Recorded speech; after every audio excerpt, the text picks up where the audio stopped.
something. Okay. Oh, that'd be great. Okay. I'd love to cover it when. All right, we're on it. Glass of water. All right, so Pete, you want to put your headset on? Headset. You want to make sure that you bring your microphone right up close to your mouth. If I point to it, that means you need to talk further into it. You want to scoot in a little bit as well.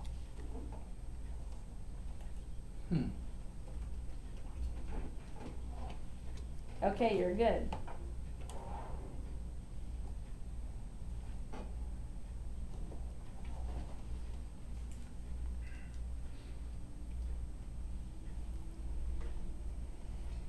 Oh, tired.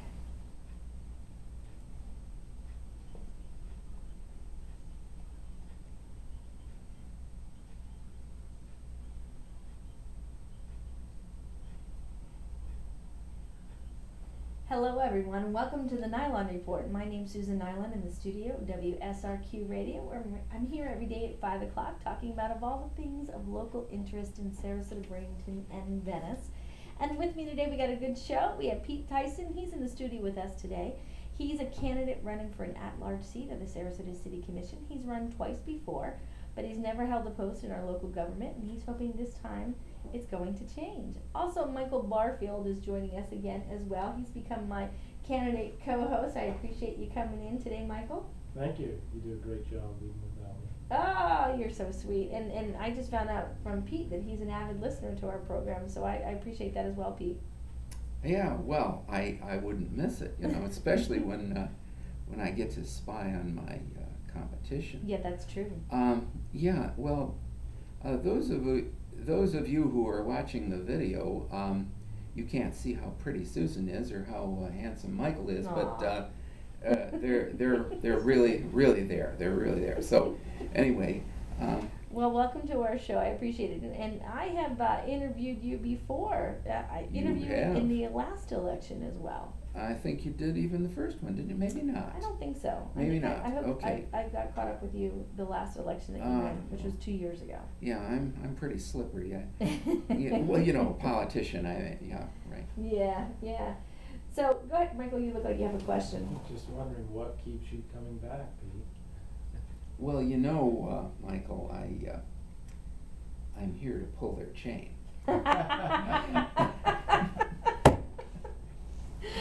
You won't have to reach very far. Yeah, they've really let the chain hang out this time, haven't they?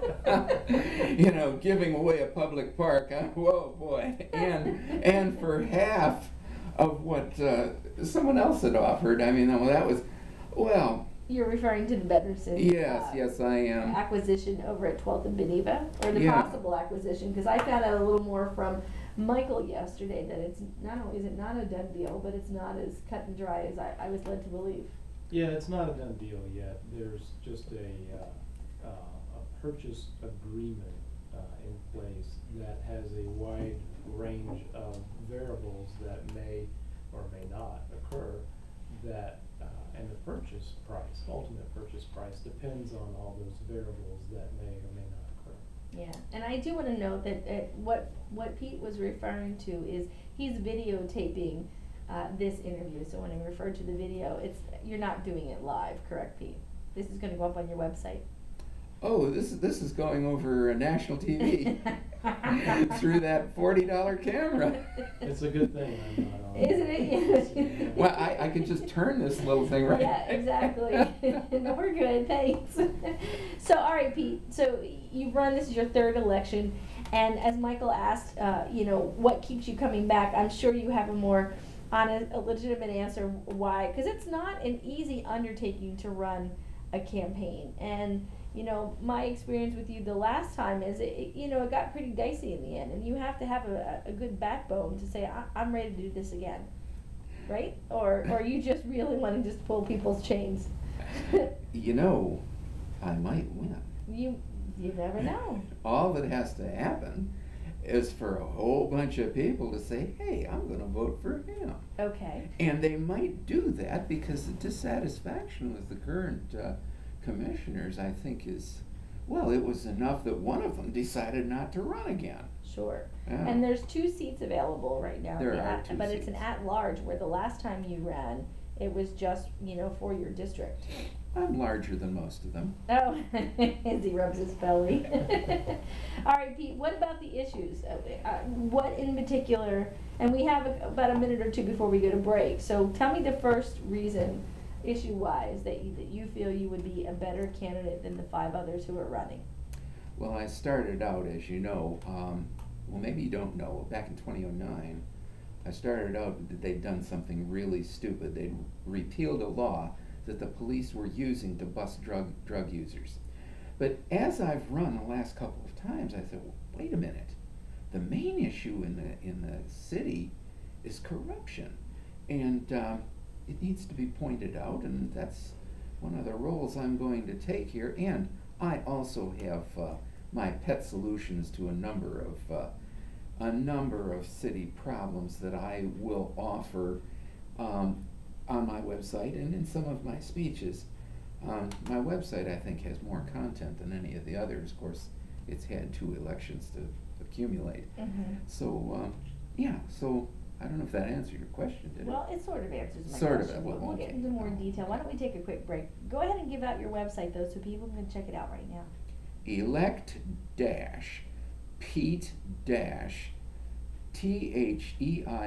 elect-Pete-Theisen.com. All right, and we're going to be right back on the Nylon Report. My name's Susan Nilon, in the studio with Michael Barfield and City Commission candidate Pete Theisen, all on the Nylon Report. Now we've got 10 minutes of break. No, we have 3 Not minutes quite. of break. Oh, it seemed like 10 minutes when I was listening to the other ones. Oh, I know, you're Unless giving it's- me more on-air time. There you go. If the bottom of the hour goes 5 minutes, because we run 3 minutes of news, I see. and we run 5 minutes of news at the top of the hour. There's some news right out there, And man. we get that all the time. Does it come through? No. No, it's Yeah. rare that you hear it on the Well, the radio. same with this. I mean, this is going, but it's going to hear me. It won't hear you because you're behind it. Oh, really? Yeah, yeah. Okay. But since there's going to be an MP3 of this, Yes. I'll just link There'll to be a that. and podcast on that, so you'll I'll hear it on just the video. put the link on my website, and then Cool. people who want to get the video or the voice, Yeah. they can, or well, the voice including you. Yeah. Yeah. I got you. Yeah. Yeah. So Michael, you're coming every time now. To these? Yes. Well, yeah, it's kind of Oh, interesting. The yeah, city's yeah. near and dear to my heart, and I've sort of immersed myself, I don't know why, sometimes I ask myself why, into a lot of what's going on. It's sort of once you get immersed, it's sort of, well, geez, not too many people have a lot of knowledge about what's going on in the city. Yeah. And the greatest threat, in my mind, to the city is this average voter's lack of knowledge Correct. about what's going on. Correct. So 3 days before the election, they read every article in the Herald Tribune, and they know everything. Just ask them. Yeah. And I want my website out there so that 3 days before they get Herald my take Tribune's on not it. my sole source of news. Yeah, yeah. Fortunately. I know, isn't that funny? Somebody posted on Facebook yesterday, because we were doing a story on Bob Wechter the other day. And somebody wrote me on Facebook on the radio page that said, oh, this was last Friday. It's old news. If you want any information, just go ahead and read the Herald Tribune article on the air. And I'm like, well, I'm glad you're happy with a single source of news in this town, but Yeah. it's not our purpose. Well, there's a significant portion of the electorate that does use a single source of news. Yes, I'm aware of that. Yeah. We're trying to change that, Pete. We're trying to get it out there, and I think All we're right. doing a good job. All right, well, you're going to have to appear on camera then, because they're Ah. not going to look at me. Yeah. So guess who I had in my station today? You know, I air Michael Smirkanish on the air between noon and 3. Do you know who he is? Uh-oh. You gotta listen to his show. He's got a really good show. Michael Smirkanish. Smirkanish. He worked for Bush Senior. He was an attorney in Philadelphia, which is how I know him. Who, you know, the Mumia case Mumia, shit, what's his full name? He was the Mumia. African American in Philadelphia who's has a life sentence, who shot the Oh, cop. yes, yes. So he was the attorney for the cop's wife. Well, And he's also on MSNBC all the time. And so he has a show on my station that I air 12 to 2 every day. And his dad came into my station today because he lives here in Sarasota. So I'm going to have him on the air on January 2nd. He's going to come in. Nice. Yeah, it was kind of cool. A little personal thing. yeah. Yeah, I used to live in Philly. Did you? And I lived in the neighborhood where he did his radio show. And so I've known him for years, but he's a pretty interesting Are you individual. an Eagles fan? I'm not an Eagles fan. I'm a Rays fan. The Eagles sucked. Oh. They sucked for all the years that I was up there. Tell us how They you really still suck. feel. Okay, Your it's time to go stadium back on. sucked. Oh, That's what we got to do. Welcome back, everyone. You're listening to the Nylon Report. My name's Susan Nilon in the studio of WSRQ, and I want to remind you that if you can't listen to us in the car, you can listen to us online at sarasotatalkradio.com, and you can also listen to us on your smartphone. Just go to the Google Store and type in WSRQ Radio, and there's the app. All right, so with me right now is Michael Barfield. He's sitting in with me as my political co-host, and we have Pete Theisen, who is the candidate for the Sarasota City Commissioner seat at large. And Pete, before the break, we asked you, what are the issues that are important to you and what keeps you running, because this is now your third race. And one of the things that you pointed out was corruption in the city and, the city commission. Can you give us a little more clarification on what exactly you mean by that? I hope that none of the commissioners are actually taking plain out bribes. I don't mean that. However, the campaign finance established by law, it facilitates the buying and selling of influence. For instance, there's a limitation of $200 for each candidate from an individual. However, there's a way around this that the special interests use. It's called bundling. What would happen would be a man who wants to strongly support somebody, even me, could happen to me. He would take me around and introduce me to all the people on his staff, and as soon as we got done shaking hands, the man would sit down and write me a personal check for $200 and say, something like, well, I'm glad you're running and I hope you win, and give me the check. And I'd go through the whole place, come out with, $10,000, $15,000, $20,000 from one guy taking me around. I would remember that. I'd have a really good campaign. But Well, what's wrong with that under the First Amendment? Well, there's nothing wrong with it under the First Amendment. What happens is, sooner or later, that man is going to have an issue before the city commission, and then the man who took the money is going to have an awful lot of courage to vote against it. Even if he thinks it's wrong, it suddenly becomes right, because this guy is going to bankroll his next campaign, or not, depending on how he votes. And you're seeing vote after vote after vote, 5-0, 4-1, 5-0. Some of these things are ridiculous. We're talking on the city commission? Yeah. Are you able to track that, where you can say, the cause and effect? These votes are attributed directly to the fact that this one person has a lot of influence over the commission? Of course not. Or are you're just assuming this is part of it? There's a saying in politics, follow the money. And you see page after page after page of out-of-town donations from people who would have no possible connection to Sarasota, and all of a sudden they're sending $200. What's the remedy for that? I mean, the Supreme Court has clearly and unequivocally upheld the right of citizens to donate, like you're saying. And what would be the difference if a commissioner were not allowed to accept any money from anyone and got into office, and then if they lacked integrity on their voting because of the system that you described, or they lack integrity and would take money under the table, the result is the same. So I don't understand how we would fix that system. There isn't a fix for it except talking about it, being aware of it, getting more people aware of it, saying, well, did you see how the votes have gone? Do you think that's like, why don't you vote for somebody who doesn't get a lot of donations? Like me, for instance. Well, I mean, Pete, I've in previous elections, I've tracked donations, and you're right. There are times where I'll look at a candidate, and I'll look at all the donations they've received, and as I said before, there are 21 corporations. They all have the same address, and they're all going to a specific candidate. But Michael's right. Under the Constitution and the way the election laws are written, it's perfectly legal. I think at this point in time, it's up to the voter to decide whether they appreciate the fact that, Yeah, they can be aware. They can be aware of it, and that should influence who they vote for. And it's easy to track.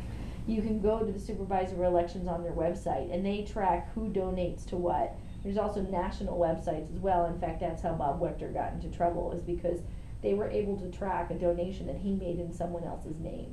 So I appreciate what you're saying. I don't know if I would label it as corruption, as more of influence. Would you say that? Yeah, I'd say it's influence, and I definitely think that there are problems with corporations being allowed to influence the political process with donations, but that's going to take a fix at the constitutional level. Yes. We're not going to solve that issue in the city. The city cannot change the First Amendment to the United States Constitution. Correct. And in the same tokens, people will also tell you, Pete, that, you know, Adam Tabruz is a perfect example. In the last election, he limited the amount of dollars that you're allowed to donate to his campaign. I believe he took no more than $100 per election, and it had to be from an individual. It could not be from a PAC, and it couldn't, you know, and I'm not exactly sure exactly, and he'll call me up and tell me the details, but he decided how he was going to receive the money. And believe it or not, I mean, his race was incredibly close. I think he only lost by like 500 votes between him and Jim Boyd. So the candidate themselves in doing that can show, they can decide for themselves what they'll accept and what they won't accept. But but why penalize if everybody else is doing it and they need money to win? It's kind of hard to, it's up to the voter to take a look at that. I'm not suggesting a change in the law. I'm suggesting that it's something we need to talk about quite often to make sure everybody is aware of it. You need to track where the money goes and where it comes from. I agree with you. That's what I'm not, you know, not any kind of change in the law. It's not possible, as Michael says. We've got a First Amendment situation, and who is that said corporations are people? Well, actually they are. They're a collection of people, but it is already mostly in most jurisdictions, corporations cannot make a donation. Well, and they get around it by making donations individuals. to PACs and stuff like that. The PACs can. And you know, the bottom line is, while we were all afraid in the previous election that the corporations would have a major influence on the election, they didn't. No. You know, and they gave billions of dollars. Billions of dollars, and they meant nothing. And whining Yeah, right now. exactly. So in the end, the people still made the decision, and I think that's where we need to keep the focus on, which is kind of what you're saying, I'm I assuming. do have a question about money, speaking of money. I know you're an advocate for keeping the vested pension rights of employees of the city and not taking them away. And I don't disagree with that. But my question really is, the city has a 3.1 mil tax rate now. Maximum it can go up to is 10. The most conservative projections are that we're going to need to be at 6 or 7 mils to pay for those pension obligations within the next 5 to 6 years. I'm assuming that you know those numbers, and if so, do you agree that we're going to have to double our tax rate to pay for those obligations? Well, you know, no politician can say the T word. Oh, yes, they can. And how would you pay for it then? That's why I'm asking. Yeah, How would you if pay you're not for going to it? raise taxes, how would you pay for those things? I'll tell you, that would not be my first choice to raise taxes. I'm not ruling it out. But I think another way to do it would be to simply identify the core functions of government. And once you've identified the core functions of government, then you've got all the other functions are non-core. And now you take the non-core functions and prioritize them, and you could drop some of them off in recognition of the budget deficit. You could do it that way. And well, you could cut money. There's always money to be cut, but we're not going to cut the amount of obligations that we have or come anywhere near it unless we completely eliminate departments, police department, library, services like that. I mean, we can't just give up city services. We've got to keep some bare minimum. So where would you see, I mean, we've got to increase revenue. There's no way you can just cut and pay for those obligations. So how would you increase revenue? did you know that they passed 3 tax increases this year? The city? Well, yeah, there was the water, there was another one. There were 3 of these. I wrote them down somewhere. I don't remember them off the top of my head. Actually I posted them to Sarasota Voices. And these are tax increases. Yeah, they called them something else, but they're tax increases. So they have increased their revenue. And I would say that some of these services that you say we can't do without, we could still put user fees on them. And we might wind up doing What is the difference between a user fee and a tax? Well, just a nicer word? No, actually, some people never use a certain service. Okay. And so if But they wouldn't pay a tax on it if they've never used a certain service. Oh, they're paying taxes on it now Okay. because the service is supported by Okay. taxes. But if you were, say, to put user fees on this, they're still paying the regular tax they have.